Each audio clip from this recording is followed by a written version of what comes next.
నమస్తే, నేను Vamshi. Welcome to special drive. మొత్తంగా కాళేశ్వరం కమిషన్ విచారణకు సంబంధించి, నివేదికకు సంబంధించి పెద్ద ఎత్తున తెలంగాణలో చర్చ జరుగుతుంది. అసలు ఏం చేయబోతున్నారు? కాళేశ్వరం కమిషన్ నివేదికతో తెలంగాణ రాజకీయాల్లో హీట్ పెరిగిన మాట వాస్తవం. కమిషన్ మాజీ సీఎం కేసీఆర్తో పాటు నాటి మంత్రులైన హరీష్ రావు, ఈటెల రాజేందర్తో పాటు అనేక మంది ఇంజనీర్లను తప్పుపట్టింది. ఇందుకు సంబంధించిన 6 పేజీల నివేదిక మీడియాకు కూడా అందింది. తెలంగాణ కేబినెట్ భేటీ కూడా ఉండటంతో కాళేశ్వరం కమిషన్ నివేదికపై మంత్రిమండలి ఎలాంటి నిర్ణయం తీసుకుంటుంది అనేది పొలిటికల్ గా ఉత్కంఠగా మారింది.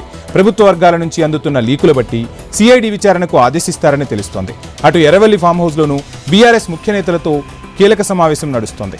మాజీ సీఎం కేసీఆర్ సమక్షంలో మాజీ మంత్రులు కేటీఆర్, హరీష్ రావు, జగదీష్ రెడ్డి, నిరంజన్ రెడ్డి, ప్రశాంత్ రెడ్డి తదితరులతో కేసీఆర్ భేటీ అయ్యారు. ప్రభుత్వం తీసుకునే చర్యలు, కాళేశ్వరం నివేదికలో ప్రస్తావించిన అంశాలపై బీఆర్ఎస్ నేతలు సమాలోచనలు చేస్తున్నారు.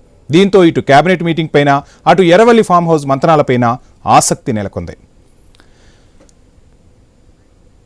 ఇక ఇదే అంశానికి సంబంధించి ఫుల్ డీటెయిల్స్ అందించేందుకు మా ఇన్పుట్ ఎడిటర్ శ్రీకాంత్ లైవ్లో జాయిన్ అవుతున్నారు. Srikanth, good afternoon. మొత్తంగా చూస్తున్నాం, ఒకవైపు కేబినెట్ మీటింగ్, మరోవైపు ఎర్రవల్లి ఫామ్ హౌస్లో మాజీ సీఎం కేసీఆర్, గులాబీ దళపతి చర్చలు జరుపుతున్నట్టుగా తెలుస్తుంది. సో ఈ చర్చల గురించి ఇప్పుడు తెలంగాణలో పాటు జాతీయ వ్యాప్తంగా కూడా చర్చ నడుస్తున్న పరిస్థితి. అసలు ఏం జరగబోతుంది, ఎలా చూడాలంటారు? Vamshi, good afternoon. Justice Pinakini Chandraghosh నేతృత్వంలో ఏర్పాటైనటువంటి commission, Kaleshwaram project commission of enquiry నివేదిక ఈరోజు తెలంగాణ రాష్ట్రంలో సంచలనంగా మారింది. సో ఈ నివేదికలో చాలా కీలకమైనటువంటి, సంచలనాత్మకమైనటువంటి అంశాలని నివేదికలో రిపోర్ట్ చేయడం జరిగింది.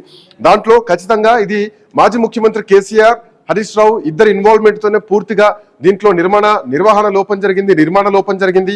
ఒక అడ్మినిస్ట్రేషన్ డిస్ట్రాక్షన్ జరిగినటువంటి పరిస్థితి కూడా దీంట్లో ఉంది. ప్రణాళిక లోపాలు ఉన్నాయి. ఒప్పందాలకు సంబంధించినటువంటి అంశం కూడా, కాంట్రాక్ట్ పద్ధతులకు సంబంధించి లంసం కాంట్రాక్ట్లు ఇచ్చారు అన్నది ఒకటైతే కనుక పూర్తిగా నిర్వహణ లోపాలు ఉన్నాయి, నాణ్యత లోపాలు ఉన్నాయి. కేవలం ఇంజనీర్ల మేధస్సును పక్కన పెట్టి, ఇంజనీర్ల రిపోర్ట్లను పక్కన పెట్టి సొంత నిర్ణయాలు తీసుకున్నారు. సో కాంట్రాక్టర్లకు లాభం చేకూర్చేలాగా ఉంది ఈ నివేదిక అంటూ కూడా చాలా క్లుప్తంగా చెప్పడం జరిగింది. తో పాటు ఈ ప్రాజెక్టు వ్యయం ఏదైతే ఉందో 38,500 కోట్ల రూపాయలు ఉంటే అది రాను 71,436 కోట్ల నుంచి 1,10,000 కోట్ల పైచిలకు చేరుకుంది. సో ఆర్థిక విధ్వంసం జరిగింది. తెలంగాణ రాష్ట్రానికి ప్రాణనాడిగా ఉన్నటువంటి కాళేశ్వరం ప్రాజెక్టు రాజకీయ అహంకారం, విధానపరమైనటువంటి లోపాలున్నాయి, సాంకేతిక వైఫల్యాలున్నాయి, ఆర్థిక నిర్లక్ష్యం వల్ల ప్రజాధనం దుర్వినియోగమైందన్నది జస్టిస్ పిసి ఘోష్ కమిషన్ ఇచ్చినటువంటి నివేదిక ద్వారా తెలుస్తుంది. అయితే మరి కాసేపట్లోనే ఇటు కేబినెట్ సమావేశం జరగబోతోంది. ఈ సమావేశంలో కూడా ప్రధానంగా ఇదే నివేదిక పైన చర్చ జరిగేటువంటి అవకాశాలు ఎక్కువగా కనిపిస్తున్నాయి. అండ్ తో పాటు రేపు రోజున అసెంబ్లీలో కూడా ప్రవేశపెట్టి ఆ తర్వాత దీనిపైన ఎట్లాంటి నిర్ణయాలు తీసుకుంటారన్నది తెలుస్తోంది. సో ఒకవైపు కేబినెట్ సమావేశం జరుగుతుంటే, మరోవైపు నిన్నటి నుంచి కూడా ఫామ్ హౌస్ లో చర్చోపచర్చలు జరుగుతున్నాయి. నిన్న హరీష్ రావు, కేటీఆర్ నిన్న ఫామ్ హౌస్